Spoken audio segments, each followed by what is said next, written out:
전일 나스닥이 큰 반등이 발생을 하였습니다. 이 상승이 찐 반등인지 기술적 반등인지 이 부분에 대해서 면밀하게 살펴보는 시간 가지도록 하겠습니다. 이전 영상에서 하락한다고 분석을 하였고 이 부분에서 반등이 일어난다고 또 분석을 하였습니다. 이 채널은 캔들이 형성되고 난 이후에 사후 분석을 하는 것이 아니라 미리 이전에 분석을 하고 있다는 것을 말씀드립니다. 찐 반등인지 기술적 반등인지 알기 위해서는 왜 증시가 하락을 했고 어떠한 이유로 이러한 장대 양봉이 또 발생을 했는지 그 원인을 먼저 알아야 되겠죠. 최근의 하락 이유를 이렇게 나열하였습니다. 하나하나 깊이 설명하지는 않겠습니다. 앞에 영상이 있기 때문에 그것을 참고하시고, 첫 번째 달러 지수가 문제가 발생을 하면서 힌트를 줬죠. 이후에 트럼프가 케빈 워시를 지명을 하면서 금리 부분이 불확실해지면서 원자재가 큰 폭락으로 하락을 하였습니다. 이로 인해서 연쇄적으로 코인이 폭락을 하고 증시가 폭락을 하였습니다. 네 번째, 증시 부분에서 인공지능이 기존 소프트웨어 업체의 근본적인 사업 모델을 위협한다, 이런 분위기가 평평해지면서 소프트웨어 업체가 큰 하락이 있었죠. 그래서 증시 폭락이 있었습니다. 그리고 연쇄적으로 또 코인 폭락이 발생을 하였죠. 코인 폭락이 발생을 하니까 금융 불안이 문제가 되면서 증시가 또 폭락을 하였습니다. 이런 식으로 계속해서 연쇄적으로 하락이 이루어졌습니다.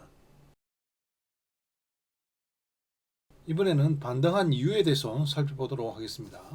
비트코인 63,000달러와 나스닥 선물지수 24,300은 기준선이 위치하고 있는 지역이 되겠습니다. 차트상 기술적 반등이 가능한 구간이다, 이렇게 보시면 되겠습니다. 두 번째 이유는 파이낸셜 타임즈에서 케빈 오시가 금리 인하 급선회 했다라는 기사가 실렸습니다. 이 부분 자세히 알아보고 넘어가도록 하겠습니다. 연준 폼스 양적 완화, 케빈 오시 금리 인하 급선회, 파이낸셜 타임즈 2월 7일 00시에 나왔습니다. 금요일날 장중에 이렇게 나왔다라는 것이죠. 그 내용을 보게 되면 인공지능의 생산성 붐을 근거로 물가 없이 금리를 낮출 수 있다고 한 인터뷰 내용이 강조되면서 매파에서 비둘기파로 급선회했다는 내용을 일면에 발표를 하면서 증시 반등을 부추겼다는 것이죠. 현재 케빈 오시는 활동을 전혀 하고 있지를 않죠. 이러한 발언이 새롭게 나왔다는 것인지, 발언 시기가 중요한데요. 이 부분을 살펴보게 되면 발언 시기는 작년 12월 4일경에 아벤 파이낸셜 CEO 사디칸과의 인터뷰에서 이러한 발언이 있었던 것입니다. 이 발언 내용을 근거로 해서 파이낸셜 타임즈가 기술적 반등이 강한 구간에서 금리나 급선의 프레임을 시장에 퍼뜨린 것이죠. 그래서 케빈 오시가 새롭게 발언한 부분이 아니고 기존에 이러한 생각을 가지고 있는 부분을 결정적인 시기에서 일면에 다루면서 강한 시장 반등을 유도했다, 이렇게 볼 수가 있겠습니다. 지수 고점에서 하락을 유도하기 위해서 케빈 오시의 옛날 발언을 인용을 하면서 매파로 둔갑을 시켰죠. 그래서 지수 하락하는데 프레임을 씌웠습니다. 반등이 필요한 구간에서 케빈 오시를 비둘기로 또 프레임을 씌우면서 반등하는 역할을 또 하였습니다. 완전히 개미들을 똥개 훈련시키고 있다, 이렇게 볼 수가 있겠죠. 세 번째는 저점 매수로 보시면 되겠고, 네 번째는 엔비디아 CEO 젠슨 항의 발언이 있었죠. 인공지능 하드웨어 단계가 본격화가 되고 있다라고 확신한다고 발언을 하였고, 이번 실적 발표를 하면서 AI 하드웨어 수요가 여전하다는 증거가 쏟아져 나왔죠. 구글은 2026년도 자본 지출을 전년 대비 거의 2배로 늘린다고 하였고, 아마존 또한 2천억 달러 수준의 투자 계획을 발표를 하였습니다.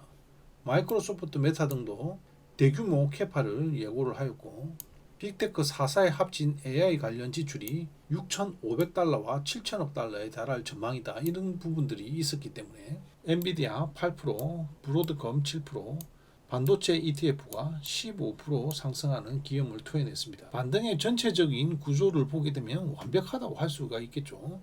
기술적으로 가장 중요한 반등 구간에서 미디어 전면에 금리 인하 부분을 올렸고, 가장 확실한 반도체 주도주를 폭등을 시키면서 반등에 성공을 하였습니다. 이렇다라는 것은 미증시를 하락으로 끌고 가면서 추세를 무너뜨리지 않겠다라는 의지로 봐야 되겠죠. 찐 반등과 기술적 반등에 대해서 알아보겠습니다. 현재 차트에서 찐 반등은 고점을 넘어가는 상승 추세를 의미를 하는 것이고, 기술적 반등은 이러한 부분을 말하는 겁니다. 하락 이후에 반등을 하고 추가 하락을 했을 때 이 부분을 기술적 반등이라고 하는 것입니다. 먼저 기술적 반등 부분에 대해서 살펴보겠는데요. 기술적 반등 구간이라고 하면 하락 이후에 기술적 반등이 일어나고 추가 하락이 일어난다는 가정하에서 이 반등을 이해를 해야지 되는데, 그러면 이 하락 쪽으로 내려갈 수 있느냐 부분을 살펴봐야 되겠죠. 앞에서 하락 이유와 반등 이유를 분석을 하였습니다. 대부분의 하락 이유는 상쇄되었죠.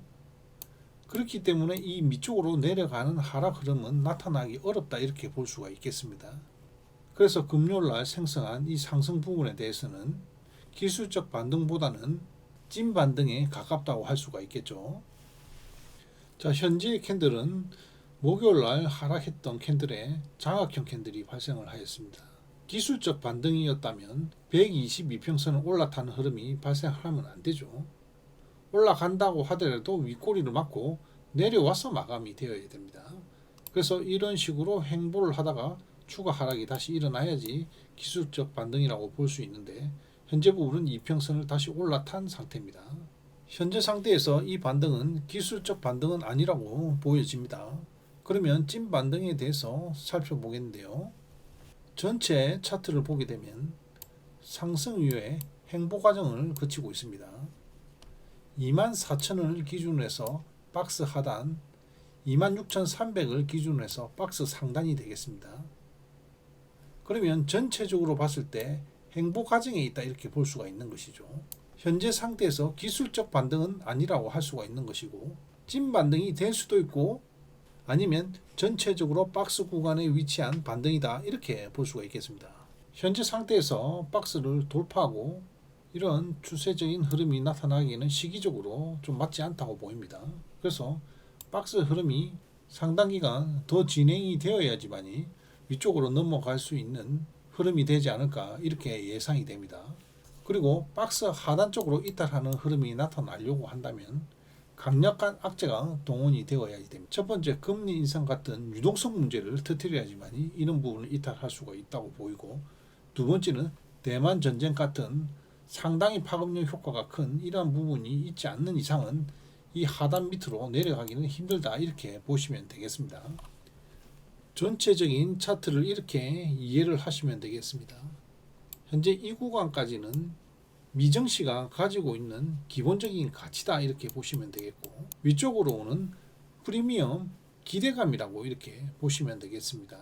그래서 기대감 부분이 기본적인 가치가 될 수 있느냐 시장이 확인하고 있는 구간이다 이렇게 보시면 되겠죠. 이 부분이 확인이 되면 한 단계 업그레이드돼서 지수가 진행을 할 것으로 보입니다. 비트코인 흐름 살펴보고 마감하도록 하겠습니다. 비트코인은 1차 하락과 횡보 기간을 거쳐서 2차 하락이 발생하였습니다. 63,000달러 부근에서 강한 반등 흐름이 발생을 하였고, 이후의 흐름은 박스 형태가 나올 것으로 보입니다. 위쪽으로 이평선이 내려오고 있기 때문에 강한 저항에 부딪힐 가능성이 높죠. 비트코인은 약한 섹터가 되기 때문에 횡보 이후에 한 번 더 흔드는 3차 하락 부분이 발생할 가능성이 매우 높습니다. 그리고 이평선이 정배열이 된 이후에 이쪽으로 상승할 수 있다 이렇게 볼 수가 있는 것이죠. 이 상승 부분으로 갈 수 있는 부분은 결국은 법안 통과가 되면서 규정이 명시가 되어야지 코인 시장이 활성화가 될 것으로 보입니다. 코인 시장은 매우 불확실한 영역이 되기 때문에 확인 과정을 거쳐가면서 매매를 해야 될 것으로 보입니다. 이것으로 영상 마치도록 하겠습니다. 감사합니다.